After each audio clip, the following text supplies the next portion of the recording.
Subscribe Astro Welfare, press the bell icon.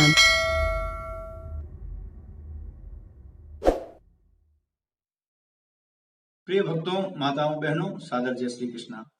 मैं गजानन शास्त्री और आप देख रहे हैं एस्ट्रो वेलफेयर। तो भक्तों, आज हम जानकारी लेकर के उपस्थित हुए हैं जीवित पुत्रिका व्रत के बारे में।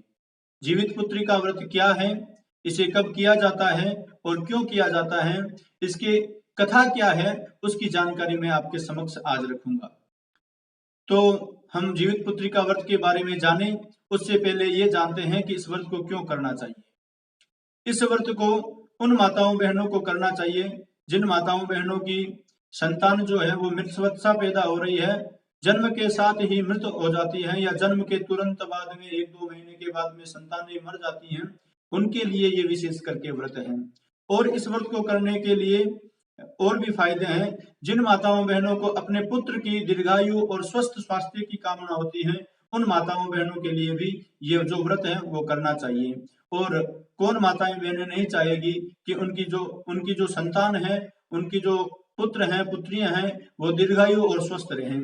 इसलिए सनातन धर्म में इस व्रत का बहुत ही बड़ा महत्व बताया गया है। और ये जो व्रत है वो 3 दिन तक चलने वाला व्रत है, यानी कि आश्विन कृष्ण पक्ष सप्तमी के दिन इसकी शुरुआत होती है। सप्तमी के दिन आप प्रातः काल सूर्योदय से पहले उठ करके आपके जहाँ निवास करते हैं घर के पास में कोई नदी है, कोई तालाब है, सरिता है या फिर कोई तीर्थ स्थल है, जैसे गंगा यमुना आदि नदियां चल रही है, सरयू आदि, तो आप सुबह प्रातः काल सूर्योदय से पहले उठ करके नदी में जाकर के स्नान करें। स्नान करने के पश्चात सूर्यदेव को अर्घ्य दें। वापस आकर के सप्तमी के दिन इसका, यानी कि अष्टमी को यह व्रत होता है, सप्तमी के दिन इसका जो है वो नहाय खाय होता है। नहाय खाय का मतलब है कि एक समय भोजन होता है और उसमें अलग अलग स्थानों पर अलग अलग रीति रिवाज है, यानी कि जैसे झारखंड है, बिहार है, उत्तर प्रदेश है, नेपाल है, इन क्षेत्रों में इस व्रत को करने वाले लोग अधिक हैं। तो इन क्षेत्रों में कुछ लोग जो हैं पूर्व दिन जो नहाय खाय का दिन होता है उस दिन बाजरा और चने की जो रोटी बना करके या फिर चने की सब्जी और बाजरा की रोटी बना करके भोजन करते हैं। और कुछ लोग जो है नोनी की सब्जी और बडवा की रोटी बना करके भोजन करते हैं। और सप्तमी की रात्रि में जिस दिन भोजन किया जाता है उसी दिन रात्रि में अपने घर के चारों तरफ, चारों दिशाओं में जो भोजन करते हैं, भोग लगाते हैं भगवान को, उसी भोग को चारों दिशाओं में रखा जाता है। ऐसी मान्यता है कि ये जो भोजन है, ये जो भोग है वो चारों दिशाओं में चील और सियार के लिए रखा जाता है। फिर अष्टमी के दिन यानी कि दूसरे दिन जो है वो इस व्रत को प्रारंभ करते हैं। सुबह ही सूर्योदय से पहले उठ करके स्नान आदि करने के पश्चात भगवान का पूजन करना चाहिए। इसको जीवित पुत्रिका या जीमूत या जितिया व्रत भी कहा जाता है। तो जीमूत वाहन जो है उसका पूजन करना चाहिए, भगवान सूर्य नारायण का पूजन करना चाहिए, भगवान श्री कृष्ण का पूजन करना चाहिए। जीमूत वाहन क्या है? जीमूत वाहन जो है वो है गरुड़, यानी कि एक दीवार पर सियार और चील की भी मूर्ति बनाई जाती है। अगर नहीं है तो आप तस्वीर की भी पूजा कर सकते हैं। और कुशा के गरुड़ बना करके और भगवान सूर्य नारायण बना करके उसका पूजन किया जाता है। पूजन कैसे करना है? सर्वप्रथम 4 बार जल देना है, पाद्य, अर्घ्य, आचमनीय और स्नान करवाना है। और भगवान सूर्य नारायण और भगवान गरुड़ को स्नान कराने के पश्चात उनको कुंकु, रोली मोली, चावल, चंदन आदि चढ़ाना है, पुष्पमाला चढ़ानी है, अबीर गुलाल सिंदूर आदि चढ़ाना है। उसके बाद में जो आपने भोग बनाया है उस भोग को चढ़ाना है। फिर तांबूल आदि, फल आदि चढ़ा करके यथाशक्ति द्रव्य दक्षिणा चढ़ा करके नमस्कार करना है और प्रार्थना करनी है, हे गरुड़ भगवान, हे सूर्य नारायण भगवान, आप मेरे पुत्र को जो है स्वस्थ बनाएं और दीर्घायु बनाएं। इस प्रकार से पूजा करनी है। और ये जो है इस बार जो ये व्रत होने वाला है वो इस व्रत को जो मैंने बताया है कि 3 दिन तक चलने वाला व्रत है। तो प्रथम दिन जो है वो सप्तमी, आश्विन कृष्ण पक्ष सप्तमी होगी और आश्विन कृष्ण पक्ष सप्तमी जो है वो 9 सितंबर बुधवार के दिन पड़ रही है, यानी कि नहाय खाय जो है वो 9 सितंबर बुधवार को होगा।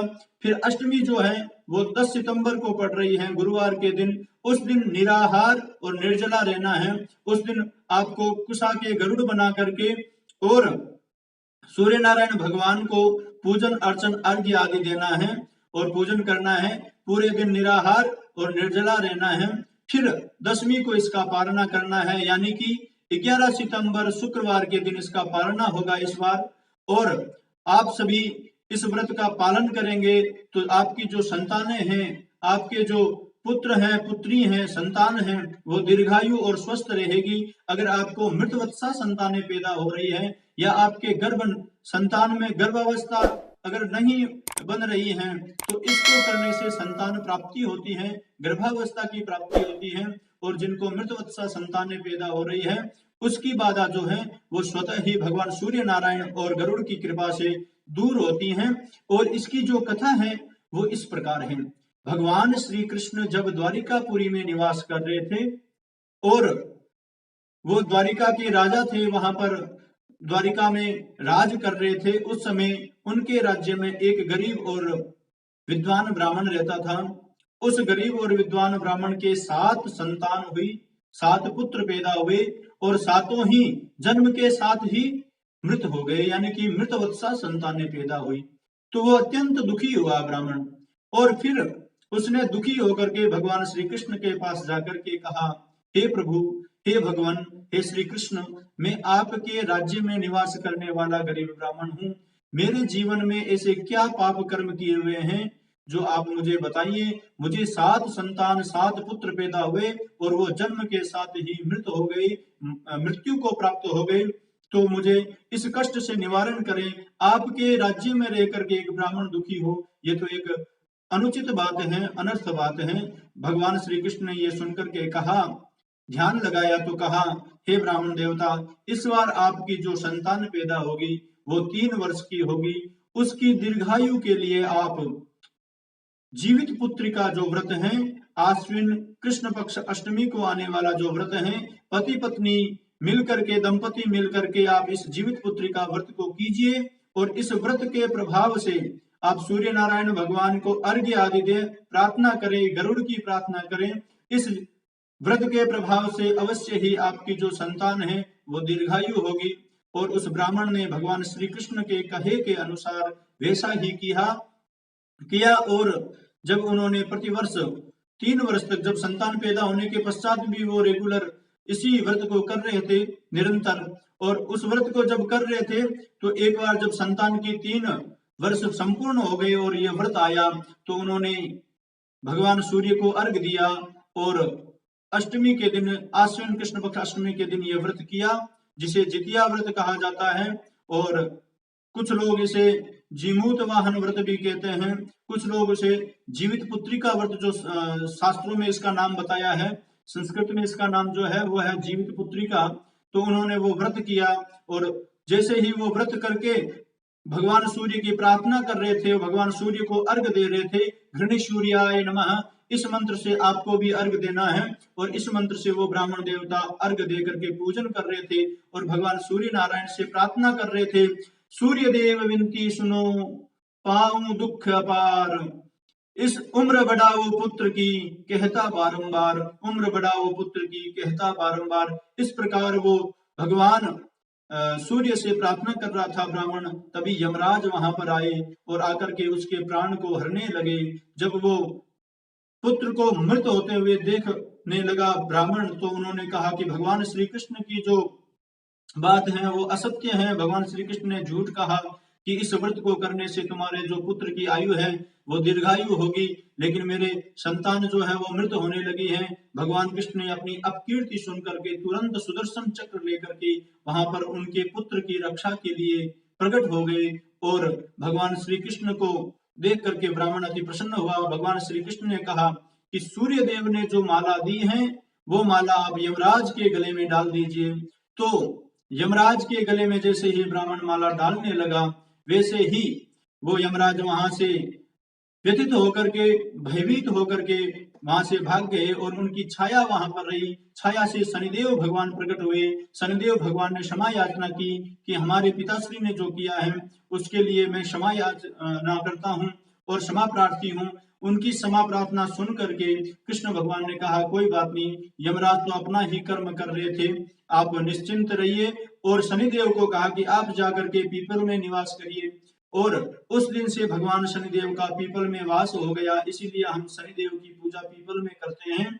और उसके बाद में जिस तरह से भगवान श्री कृष्ण ने कहा कि सूर्य देव की कृपा से आज इस जीवित पुत्री का व्रत करने से आपके पुत्र की जो आयु है वो दीर्घायु हुई है।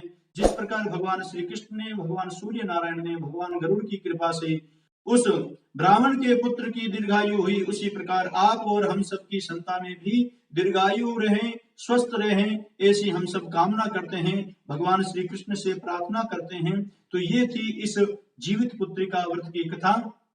तो प्रिय भक्तों, आज इस जीवित पुत्रिका व्रत के बारे में आपको मैंने जानकारी दी है।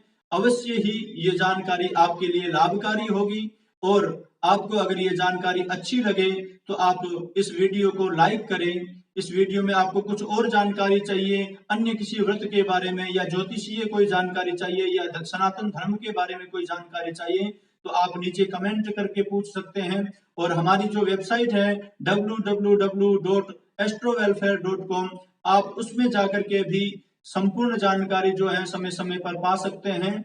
और आपको अगर ये वीडियो अच्छा लगे तो आप इस वीडियो को शेयर जरूर करें, ज्यादा से ज्यादा लोगों में शेयर करें। और आप पहली बार हमारे चैनल पर आए हैं तो चैनल को सब्सक्राइब करें और बेल आइकन को दबा दें, ताकि ऐसे कोई भी वीडियो जो पुनः मैं अपलोड करूं, फिर से अपलोड करूं, तो मैं सबसे पहले आप उस वीडियो को देख पाए। धन्यवाद। जय श्री कृष्ण। नमस्कार।